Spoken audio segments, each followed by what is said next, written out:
There wasn't really a whole lot to like from Penn State's win over Indiana, but I will say this.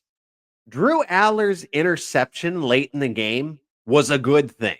You are Locked On Nittany Lions, your daily podcast on the Penn State Nittany Lions, part of the Locked On Podcast Network, your team every day.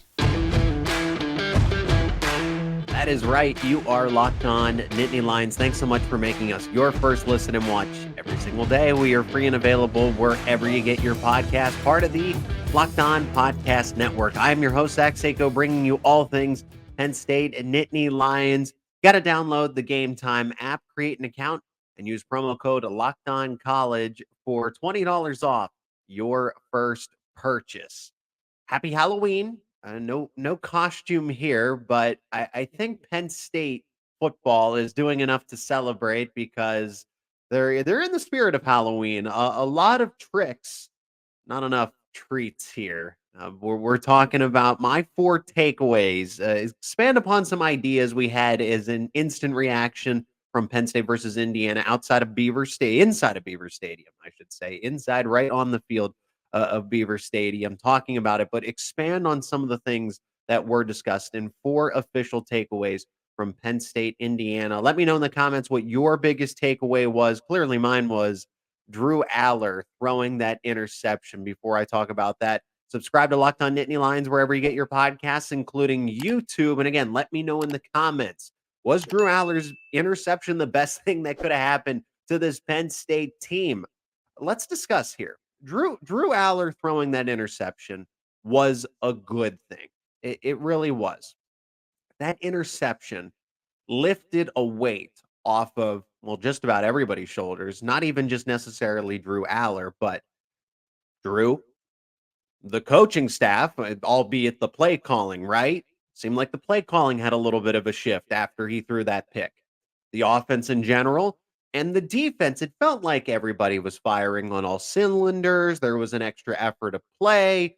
Blocks were being sustained longer, running backs. And I'm not trying to argue that they weren't playing rough, they weren't playing tough, they weren't being physical before Drew's interception. But my point is, it seemed like there was a shift almost, and there's obviously the mental factor when it comes to college athletics, sports in general, but just look how everything changed. It seemed like the whole state of mind for the Penn State football team changed after Drew Allar threw his first career interception. The defense anchored down, forced that field goal. Indiana had the 2 early touchdowns. They had big plays. Indiana's offense didn't have a big play all season, yet somehow they had all this yardage against Penn State's top defense, top 5 defense in the country, top number 1 overall secondary pass defense, according to the analytics. And somehow Indiana, of all teams, one of the worst teams ranked in the FBS, was able to pierce Penn State's defense. The Hoosiers, defense anchored down, forced a field goal, tie ball game 24-24. Penn State's defense could have easily given up the lead. They didn't.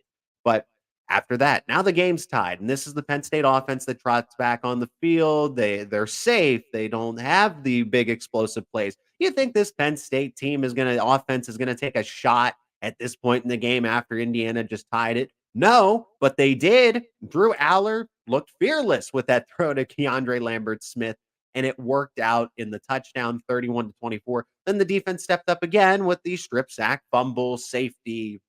Should have been a recovery for a touchdown, but it iced the game. Denied Dennis Sutton, who saw extended playing time because of the unfortunate injury to Chop Robinson, but denied Dennis Sutton, number 33, really stepped up late in the game to make that happen for Penn State. This felt like the elephant in the room. Not necessarily the first career interception or when it was going to happen, but Drew Allar playing a little too perfectly, trying to be too precise. Christian Hackenberg said it.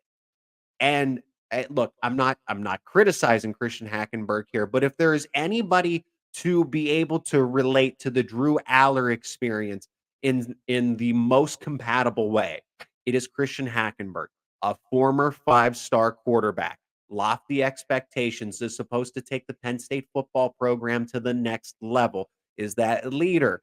And I'm not saying, look, expectations, all of this, but Hackenberg went through it, started as a freshman, started early in his career, took on a lot of responsibility as a young quarterback, as a young leader. So if anybody can relate to what Drew Allar is going through, I think it's Christian Hackenberg. You hope that the end result is obviously different, but Hackenberg said it on this show. Drew Allar's trying to play a little too perfectly. He was blunt. He was honest. He said it. He diagnosed it. And it was clear Allar was trying to be just a little too perfect, and it was holding Penn State's offense back. There's more to that I'm going to explain.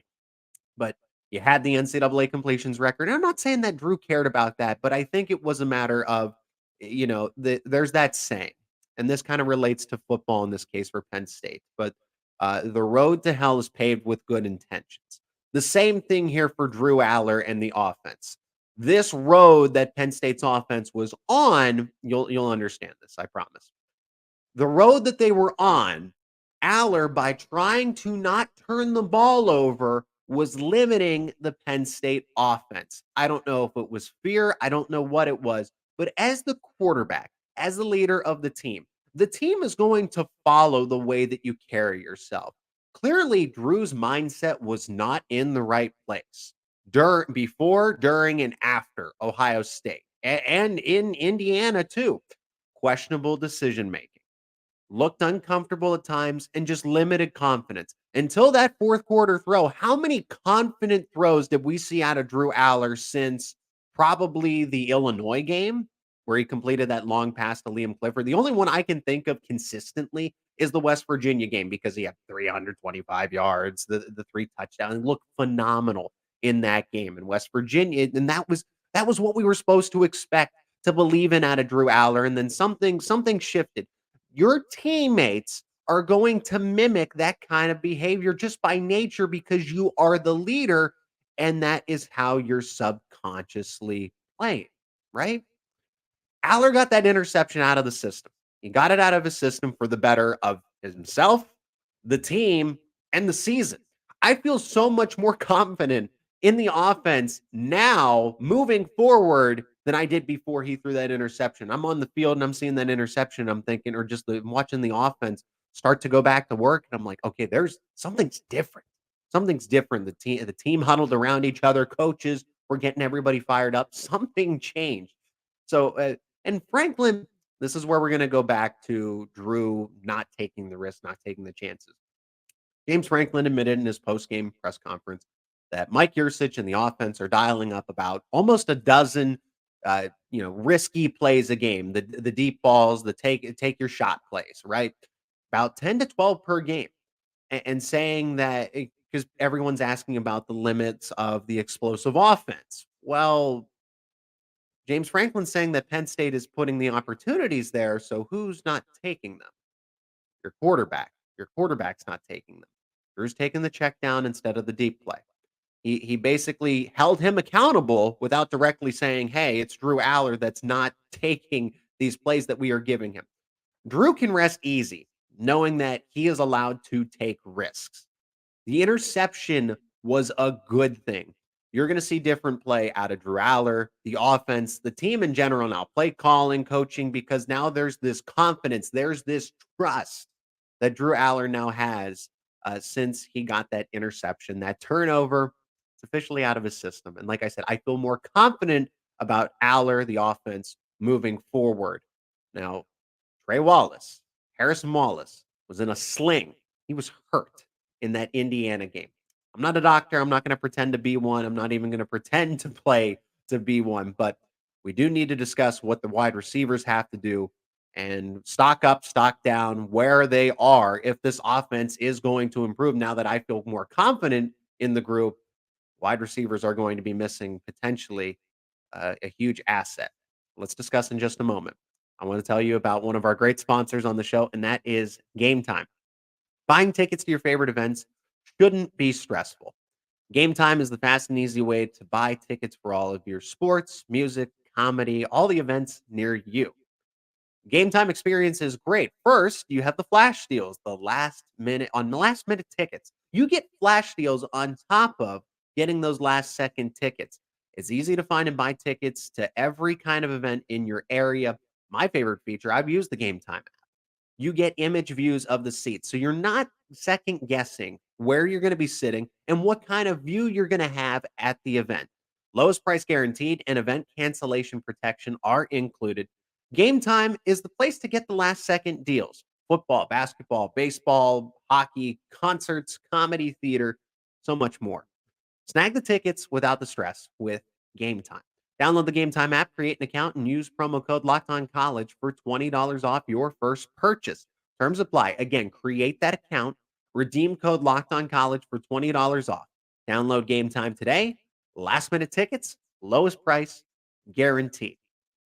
And the Locked On Podcast Network amps up college football coverage every Friday, going live on YouTube with Locked On College Football Kickoff Live, as the name suggests. Locked On College Football Kickoff Live beginning at 11 a.m. Eastern Time to preview Saturday's slate of games, talk about the big headlines, conference rivalries, and of course, the college football playoff, as we're going to get the rankings for those very soon.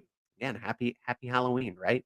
But Locked On College Football Kickoff Live discusses all of that and more across all the Locked On College YouTube channels. And then once it is finished going live, you can listen back to it wherever you get your podcast. That is Locked On College Football Kickoff Live.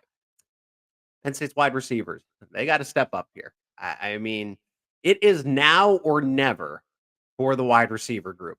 And I'm glad that KeAndre Lambert-Smith, KLS, saved the day against Indiana, because I've been critical of him, saying that he's not a true number one wide receiver. And against Ohio State, he didn't really exactly look the part. And how is he going to perform against the Michigan Wolverines? Because that's great that you can do it against West Virginia, Delaware, UMass, somewhat Northwestern, somewhat Illinois, right? The passing game wasn't really the best on those games. So we have to be honest about it.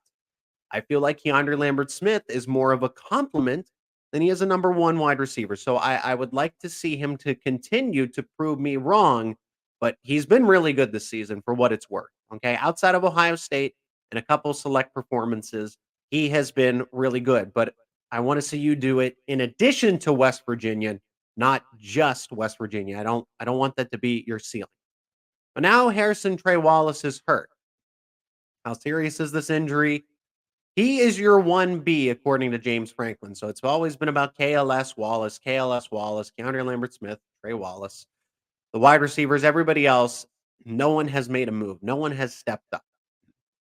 We don't know the extent of this injury. It looks serious. Again, I'm not going to pretend to be a doctor, but we're going to talk about it, right? Wallace went out after an incomplete pass early in the game. He was down for a little bit. You had to wait and see, okay, who is this? And yes, it was Wallace. And immediately went to the locker room.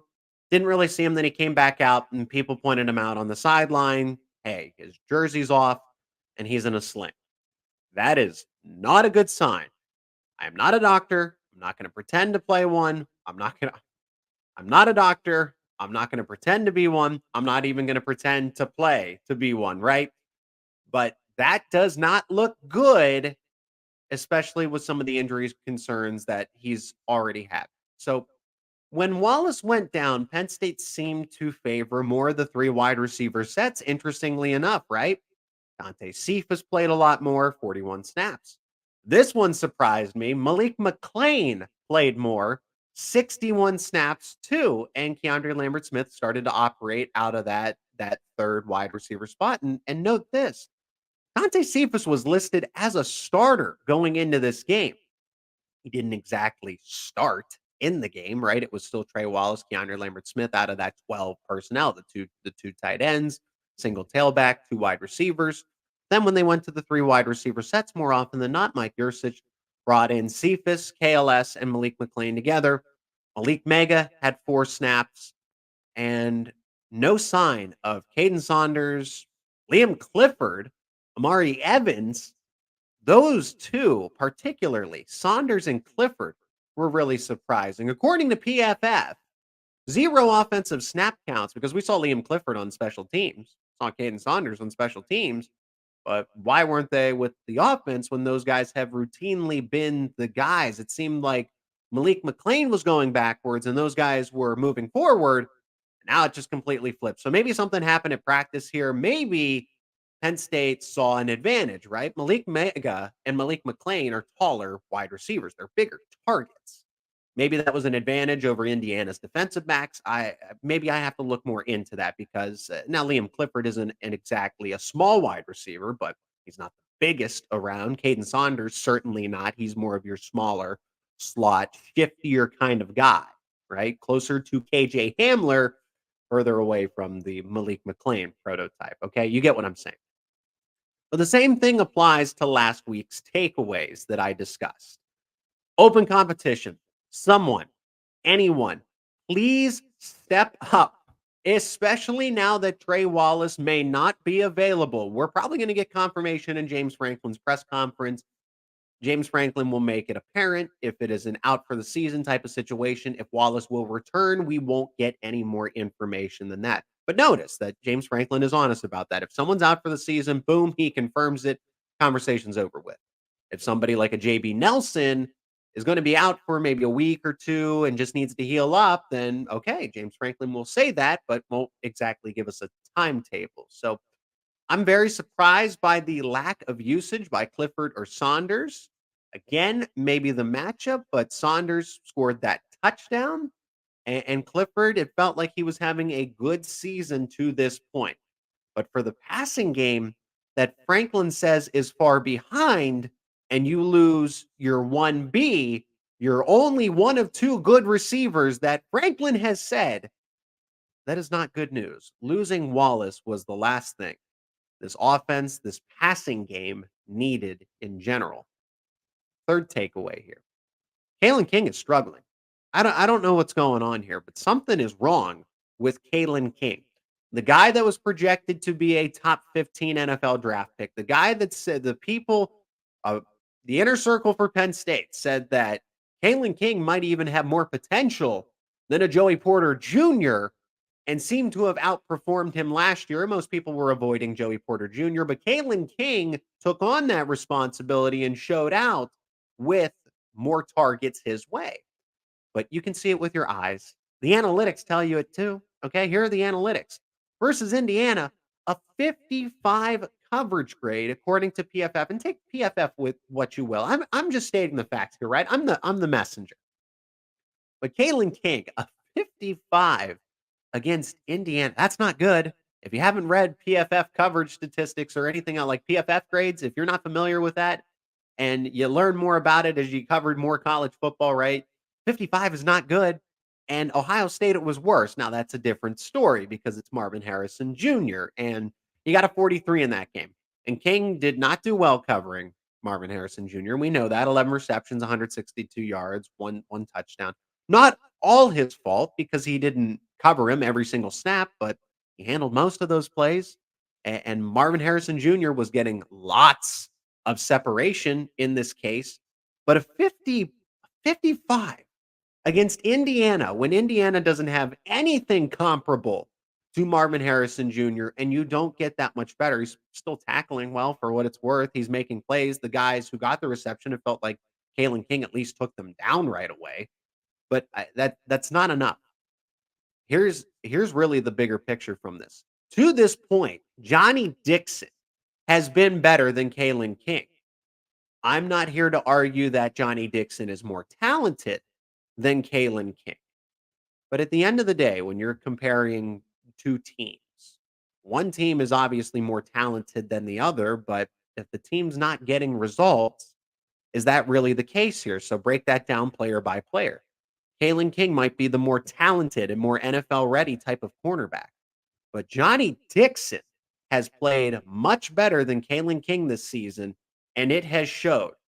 Kalen King just might not be the first-round caliber cornerback that we all thought he was going to be. Dixon is also a lot better than people are giving him credit for, and James Franklin continually says this. Not enough people in the local media and the national media are saying that Johnny Dixon is having the season that he has, and he has to give him frequent shout-outs. So I will take that, Coach. Johnny Dixon is having a phenomenal season, has played better than Kalen King to this point. The gap is close between the two, even though it shouldn't be. Kalen King should be having the better season, and people should be avoiding him, but instead they're targeting King, interestingly enough. And Johnny Dixon, I don't know that teams are necessarily avoiding him, but Johnny Dixon has made more plays to this point and has been better in coverage than Kalen King. There's still one final takeaway. The thing that we've all been accustomed to, something I should have recognized going into this Indiana game, but failed to see, but now hindsight's 2020. Why we could have seen the Indiana game coming from a mile away. Discuss that in just a moment. But now let's hear from another one of our sponsors on today's show, and that is FanDuel. Snap into action this NFL season with FanDuel, America's #1 sportsbook. Right now, new customers can get $200 in bonus bets guaranteed when all you got to do is place a $5 bet. That's $200 in bonus bets, win or lose. If you've been thinking about joining FanDuel, there's no better time to get in on the action. The app is super easy to use. There's a wide range of betting options, including spreads, player props, over-unders, and so much more. Now, right now, Penn State is a 10.5-point favorite. Early spread, we'll see if it shifts, against the Maryland Terrapins on the road. 10.5 points in favor of the Nittany Lions. If you like those lines, all you got to do is visit FanDuel.com/lockedon and kick off college football, kick off the NFL season. FanDuel.com/lockedon. FanDuel, official partner of the NFL. And I'd also like to give a huge shout out to another one of our sponsors on this episode, and that is Team Ticker. Audio listeners, I'm going to do a heck of a job explaining what Team Ticker is. The visual, the people watching on YouTube, people watching the show get to see this amazing sign to my left behind me. It is a Team Ticker, one-of-a-kind sports sign for the Nittany Lion fans, whether it's football, men's and women's basketball, baseball, soccer, softball. Team Ticker has you covered. Never miss a game with this high-tech retro display, providing a countdown to the next big game, as well as daily updates for the latest team news, stats, schedules, standings, and much more. Each sign is officially licensed, meeting high-quality standards, and assembled by hand in the U.S. But how does it all come together? Well, Team Ticker has a mobile app that allows you to connect to the internet so that you can get those updates so that it is always on time, on schedule with everything Penn State Nittany Lions sports. Mobile app is super easy to use. It's also super easy to hang up on the wall. And as you can see, I had that thing up and running in minutes. The Team Ticker is the ultimate upgrade to your Nittany Lions sports collection. Once you hang it on your wall, it's going to be the talk of all your fellow Penn State fans. And if you're looking for that one catching item to showcase your team pride or the gift for the holiday season coming up very soon, it's closer than it appears. Go to teamticker.com if you want to get that special gift for that special Nittany Lions fan. Pick up your Team Ticker today.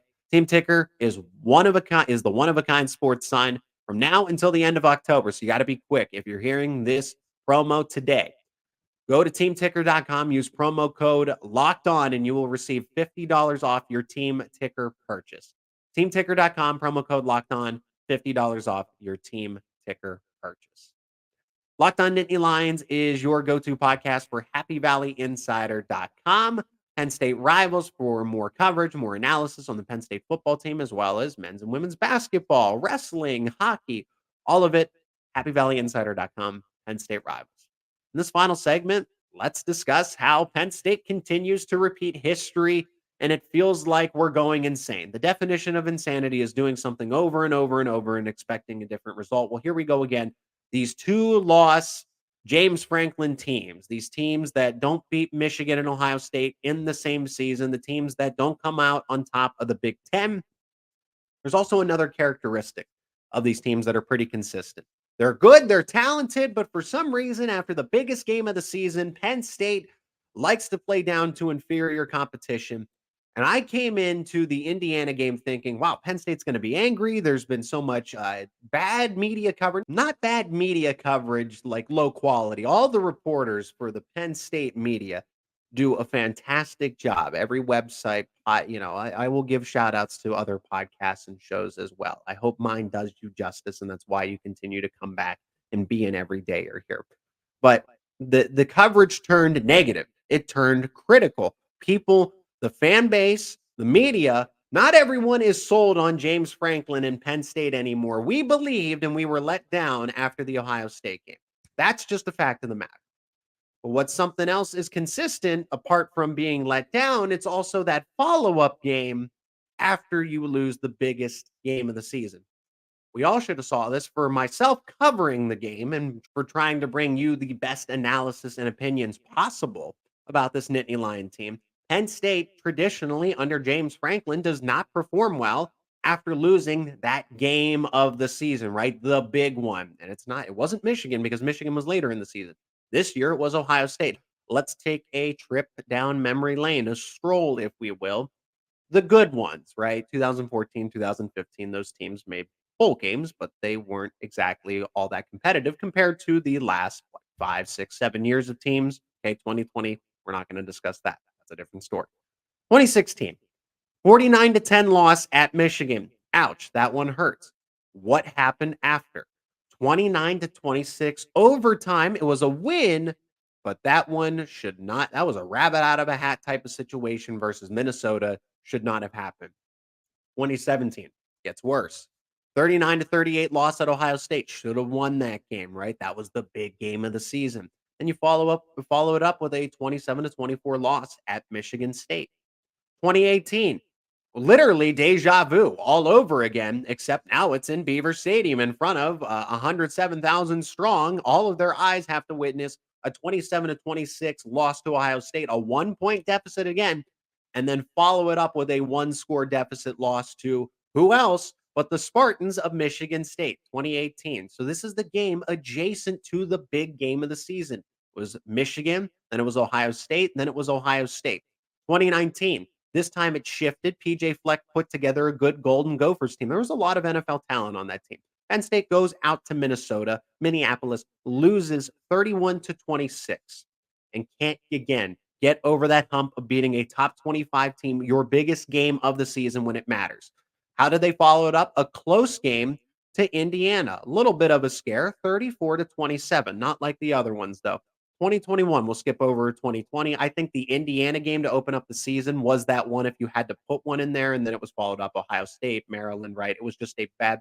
The 5-game losing streak followed up that Indiana game with the bad 2-point conversion call with Michael Penix. If you want to force an example out of that one, it doesn't exactly mirror all these other ones. 2021, 23-20 loss to Iowa. And then you follow it up. You have the bye week, right? So they're going to shake this one off. They have an extra week to prepare for it. No, you have the 9-overtime infamous loss to Illinois, 20-18 on the 2-point conversions. You had the bye. Penn State still couldn't break the trend. Now in 2022, they actually did buck the trend. I want to at least give them some props, right? Last year's team, 41-17 loss at Michigan. That was the game. They beat Minnesota. Had the whiteout to help them out, but 45-17, that's a convincing win. It wasn't close. There was nothing to sugarcoat or try to explain away. They rebounded. Then they lost to Ohio State, 44-31, and you would think, okay, they're going to follow it up with a dud. At Indiana, there's no juice in this game. They go out on the road and they win 45-14. Okay? But in 2023, those ghosts return, 20-12 loss in the game against who else? Ohio State. Changes the dynamic of the season. They lose. They come back home. They play Indiana, and they almost choke that game away. Tied 24-24. It should have never been that close. There should have never been those miscommunications. But here we are once again. And what is the consistent theme? Because players, coaching staffs continually change. College football has the most turnover because it has to, by nature. Players come to school and then they leave for the NFL or they graduate, right? Okay. So it's not the player's fault, but the head coach that has remained in place. And it's okay to criticize him here because it continually happens. And James Franklin is the reason that this continues to happen. 2016 all the way through 2023, aside from 2022, 6 seasons where Penn State does not exactly get up for that next game. They fumble away the season. 2017 was arguably the best team in terms of success, in terms of talent. That was the closest that they got to the college football playoff. There's 2016 as well, right? But 2017, the expectations were there. They should have beaten Ohio State. They didn't. And then they lost to Michigan State. And then the same thing again in 2018. And then in 2023, you almost had a repeat of just that, except this one would have really annihilated your season completely. That's the only bright side to this. In past years, Penn State has lost to those games traditionally. But since they won, does that mean this team is better, that they're positioned to do better, that they're going to have more success? It's still not looking like they're any different than the old 10-2 teams, right? Projected to lose to Michigan. No one's buying into them for that game. They'll lose to Ohio State, Michigan. They'll go to whatever pretty little New Year's Six Bowl, and that's it. But at least they didn't blow up the whole season with the loss to Indiana. That's all I'm saying here is that just look at the trends, look at the way that history is and how history has repeated itself, and here we are. And that will do it for this episode of Locked On Nittany Lions. Thanks for checking out this episode. I'd really appreciate it if you left a like. Again, comment your biggest takeaway from the Penn State Indiana game and takeaways moving forward for this Penn State team that can save the season with a win over Michigan. I'm saying they can do it. They have the opportunity. Will they do it? That's a different discussion, different story. But Michigan's very close. They got to get through Maryland there, though. Don't look too far ahead. The Terrapins are not a pushover, even though they did lose to Northwestern. But comment your biggest takeaway and subscribe to the YouTube channel, wherever you get your podcast. And we'll be bringing you more Penn State football conversations, analysis here on Locked On Nittany Lions.